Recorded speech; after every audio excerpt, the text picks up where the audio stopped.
So, Mark Lamont Hill debates a black conservative. Coming right up.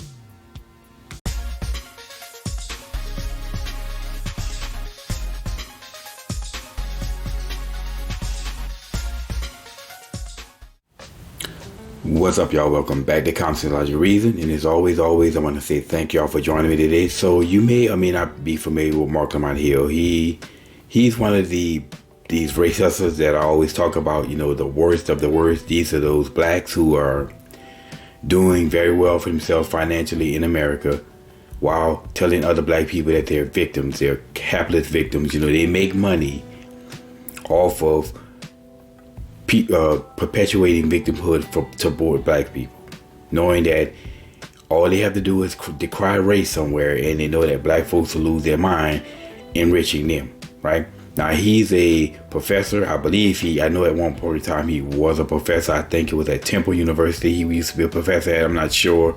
I do know he was a professor, at least was, but he's on TV. I know that. So he's not hurting for money while on TV telling black people they're being oppressed and held back. Now, Senator Tim Scott, who's a black man, he, unfortunately for him, or we can say fortunately, said that America is not a racist country. And of course, he was basically attacked by black people. No surprise there, because anybody that just attacks the race narrative is going to be attacked by black people, because so many blacks are being brainwashed to believe that they're victims. So anyway, they were calling him Uncle Tim, which is supposed to be Uncle Tom.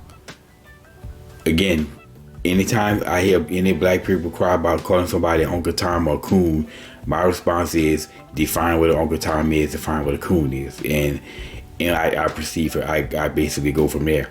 But anyway, he basically brought in a black conservative by the name of Jay Juan Shakur Jones. I had never heard him before, but it always, I always like to see more and more black conservative people out there, because that just shows, number one, they're using logic and reason. You have to be. If you're a logical person, you're going to be a conservative. There's no way you can be a leftist and be logical, because everything they stand for is completely emotional. So the more black conservatives, the better.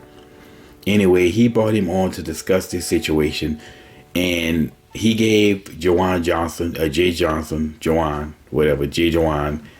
the opportunity to give his take on it. So let's go into that. Yes, I agree with him for a simple reason, that we live in 2001. It is April of 2001. My belief is no different than current Vice President's response today, talking to George Stephanopoulos. She said the same thing. She does not believe America's a racist country. But she goes on to talk about the history of it.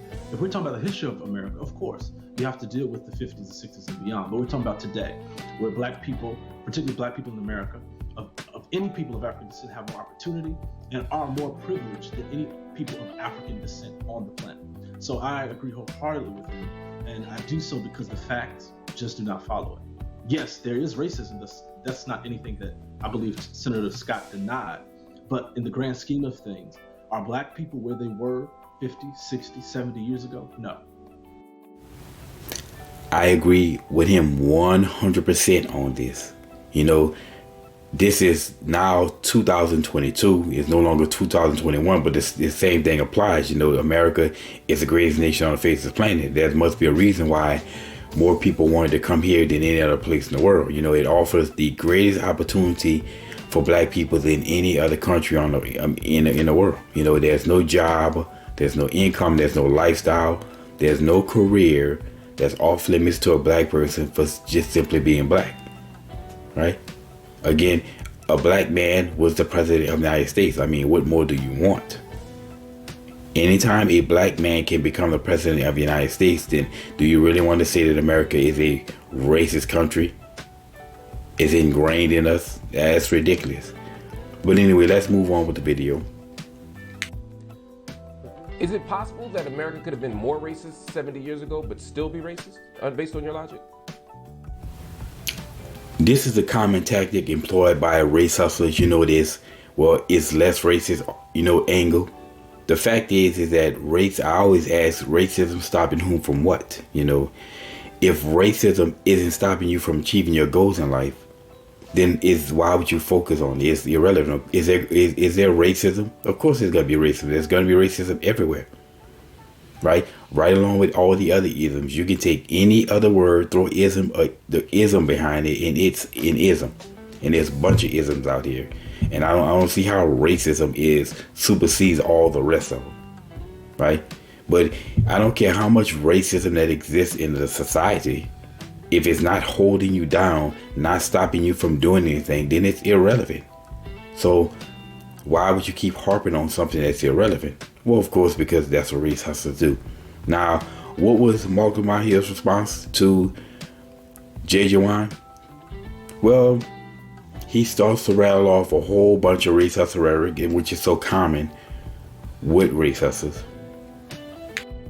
Okay, you say the facts don't follow that. That's an interesting idea. Yes. So we know that, for example, black people who commit crimes, drug crimes, for example, get longer sentences than white people, even if they have the same drugs, the same amount of drugs, and are doing the same actions. We know that black children are suspended in school more. We know that black children are expelled from school and don't have lower graduation rates, even when we control for class. We look at COVID rates and we see that black people are dying at higher rates. We see that black women, for example, get pain medicine in a hospital. They're less likely to get pain medicine in a hospital based on their skin color. Would you consider those structural factors or individual choice factors? Okay, he gave us basically 3 examples of race hustle rhetoric, and I'm gonna explain each one of these individually. Okay, starting with the first one. So more time for the same crime. We've heard that before. Again, it is true that black people on average get more time for the same crime, but it's also true that there's a legitimate reason why, and not racism, because black folks also commit crime at a far higher rate than white people. So the average black person who stands before a judge on average tends to have a longer criminal arrest record than a white person, something that's taken into consideration when sentencing. So if a black person is going to have a longer criminal arrest record, well, don't be shocked if they get more time for the same crime. Also, then you have the situation in which you have typically with black people, when it comes down to these high crime areas also tend to be very poor and impoverished areas. So you have a bunch of people committing crimes and a bunch of people standing before a judge who can't afford a lawyer, so they have to depend upon a public defender, in which this is the classic case of the public defenders are overwhelmed, so they can't properly defend all the clients. All the people who relying upon them. So they push for plea bargains just to get to the next case, as opposed to a private lawyer who's going to fight for you because he's being paid to do that. That's his job, or her job, or their job, to defend you to the end because you pay for that. Public defenders just don't have the luxury to do it in these areas, as opposed to, say, you go and fly over country and some white kid commit the same crime as a black kid in the inner city, and there's very little crime in that area. So the public defender, if the white kid needs a public defender, that public defender can defend his white kid to the full extent of the law because he doesn't have to, or backlog of cases that he have to get through. Something to be taken into consideration. Also, there's money and influence. If you're talking about a white kid who's in a very influential family that know people who got hookups where they'll get off. Also, then you have the money issue. If this family have money, they can pay for it. So all these things have to be taken into consideration. And there's nothing saying that a black family cannot have influence and money.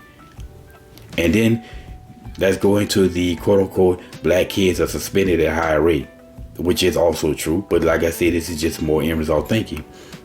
Sure, black kids are suspended at a higher rate, regardless if they're at a black school in the inner city around some more black people, or they're in schools that's majority white.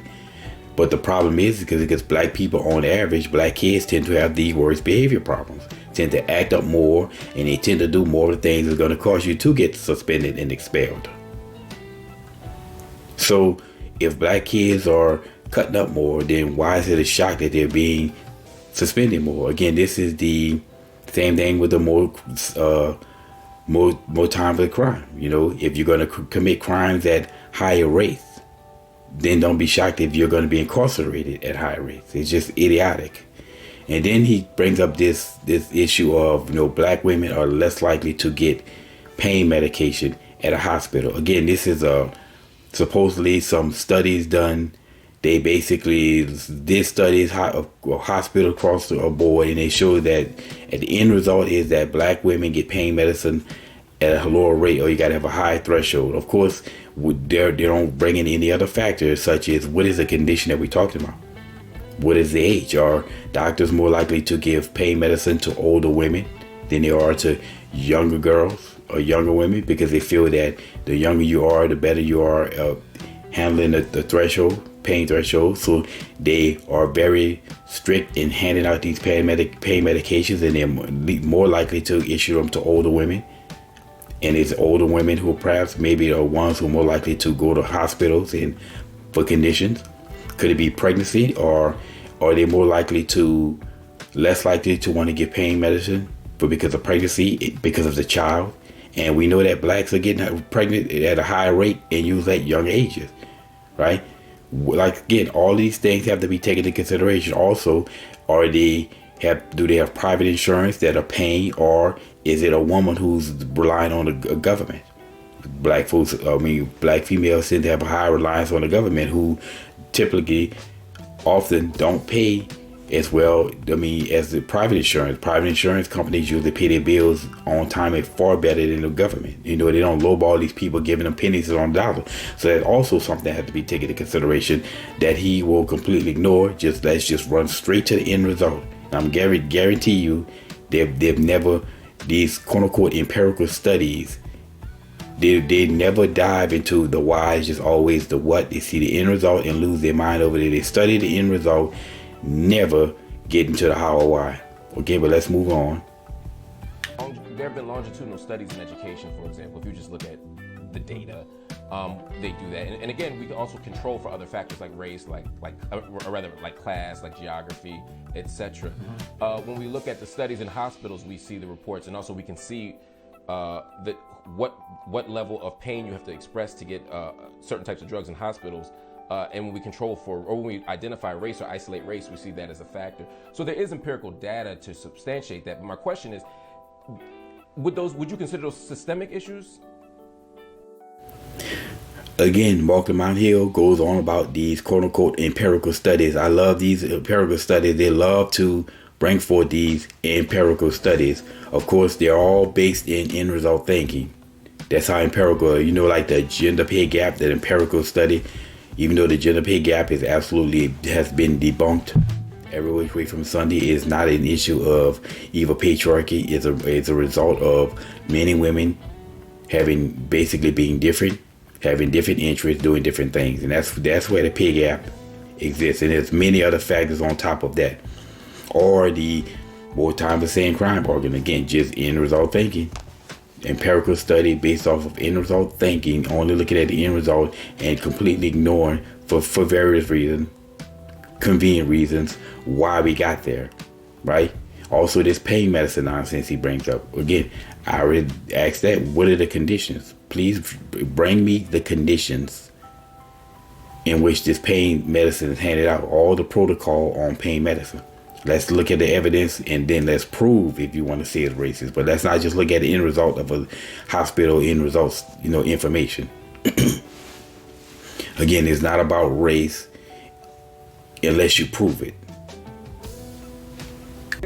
Environmental studies show that black neighborhoods and poor neighborhoods, but specifically black poor neighborhoods, are overpolluted. They're more likely to put nuclear waste there. They're more likely to have lead in the water than their white counterparts. Again, this isn't an individual choice.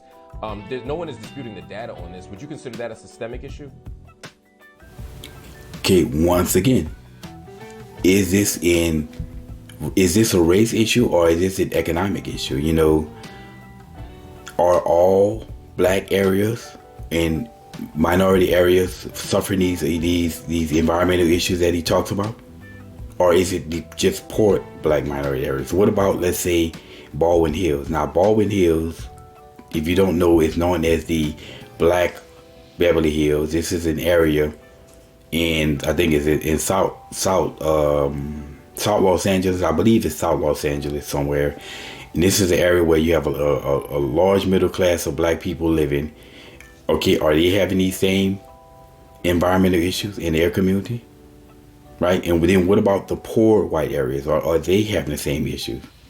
And we one thing we do know is that areas, the property value of any area is going to be lower if you build next to a plant, a refinery, or a landfill, or something like that. Anything that's considered going to lower the property value is going to be lower. Or if you build a plant or a refinery, or let's say a cell phone tower somewhere, it's going to lower the property value.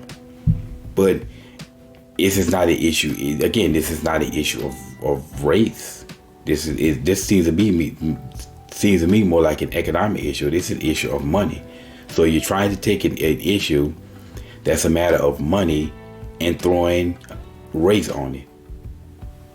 Why? Well, because of end result study, they'll look at the data, see that black people maybe suffer from this at a higher rate than any other race. But then again, black folks tend to be more victim, right? Tend to be more reliant on the government, tend to be more poor than other people because of poor mentalities. So again, where's the evidence to show that it's a matter of race as opposed to economically? I would say it seems to be more of an economic issue than a race issue. Let's say all the disproportionate sentencing, all the disparate treatment in school, all the hospital issues, let's say all of that is unintentional, right? But it still disproportionately negatively affects black people. That would still be a systemic issue, even if it's unintentional, right? Okay, regardless if you believe it's systematic, right? If it's systematic, regardless if it's intentional or unintentional, it's still black behavior. Every issue that he's bringing forward is an issue of black behavior. So in this case, his only problem should be at black folks, not at white people, not at America, not the larger society. Every example of racist rhetoric that he brings up is all the issue of the condition that black folks we put ourselves in because of bad behavior. So let me answer your question. So a systemic issue doesn't have to be intentional. A systemic issue means that irrespective of one's individual choice or intention, certain kinds of outcomes happen as a matter of process, right? So it doesn't matter why it happens. It's the fact that it does happen. So for example, if I built a door, right, and the door were only 4 feet tall, and I built it at 4 feet tall because that's all I could build. That's all I knew how to build. That's all I could reach. And every day people over 4 feet tall couldn't get in. I had no intention of alienating people over 4 feet tall, but it doesn't negate the fact that there is a systemic problem. There's a structural problem in the door that alienates people over 4 feet tall. So people over a 5-foot person or a 6-foot person, someone like you, would be systemically excluded from entry into the next room, even though it wasn't my intention. And so when we look at school, when we look at hospitals, when we look at all of this data, it's a systemic exclusion, it's a systemic deprivation that we're talking about. Now, I don't concede that it's all at the level of intention, because again, we see all the data, all the evidence, even as well as anecdotal stuff, shows that there's a lot of anti-black attitudes out there. There's a lot of racism out there, a lot of white supremacy. I'll let you finish. Let me finish this point, and I want you to respond. But my point here is that just by definition, what systemic means is not something we can disagree on. That's an actual definition. But I want to give you a chance to respond, and then I want to move to this other piece on Tim Scott. Now, this is a perfect example of leftist thinking ideology, right? Only a leftist can say that the reason why the disparity exists doesn't matter, and only thing that's important is that the disparity that it does exist. Only a leftist can say that. That's insanity. If I got a problem, let me ignore why the problem is happening. Let me just lose my mind and focus on the problem. That's completely idiotic. If my car doesn't want to start, and I bring my car to the mechanic, and the mechanic just focuses on the fact that it doesn't want to start, not interested in why it doesn't want to start, just it doesn't want to start. That's just moronic. Then he brings forth this stupid door analogy. of, you know, if I'm 4 foot high and I only build 4 foot high doors, a person of 5 foot and 6 foot can't get in. Well, first of all, you're telling me that if the door is shorter, you mean tell you they can't duck? I'm like, really? The doorway is still open.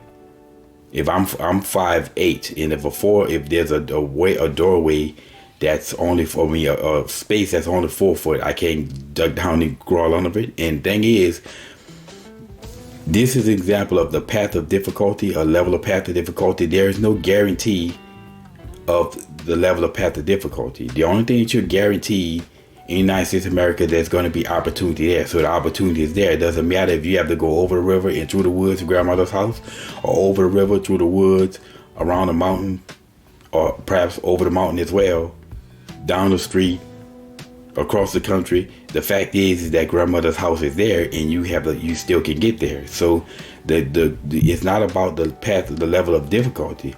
The most important thing is that the path is there. So take it. But that still is a ridiculous analogy, because there really isn't. I mean, the only walls and doorways that's holding black people back are the doorways that we put on ourselves. Again, so we're the ones that's building the 4 foot walls.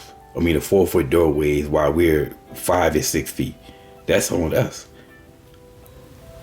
Now, as far as this white supremacist nonsense, again, what white supremacists? Anytime I hear somebody crying about white supremacists and white supremacy and all these white supremacists, where? White supremacists doing what to who? Stopping whom? And, you know, I would ask Lamont Hill if I was on that show. I always like to make it personal, because I don't like to deal with group collective oppression. So you, Lamont Hill, tell me how the white supremacists are stopping you. Any other black people, a black person out there who feel that white supremacists are holding it back, then you come forward and tell me how you're being held back. Tell me what it is that you wish to achieve, and the steps that it's going to take for you to get there, and exactly how the white supremacists are stopping you. I don't deal in group collective oppression, because if you notice that everybody's always living through other people's oppression, what they did, what they built, what they gained. As that line from living through everybody else's laurels, the song by Thomas Sotomayor. They always living through other people's laurels as well as other people's oppression. But anyway, that's pretty much the wrap up of this video. And they just go to show you how easy it is for these race hustles to hype and hustle race. And I always say that they operate based upon nothing but race hustle rhetoric. That's the only evidence of racism in America. And he just proved that. It's just nothing but race hustle rhetoric. Anyway, y'all, that's my breakdown of this debate. And I would have to say that the black conservatives, again, it always does my heart really good to see more and more black conservatives, because that means that more and more black people are waking up. And as Candace always says, such a true statement, that black leftists go right, but black conservatives never go left. Anyway, y'all, that's, as always, until next time.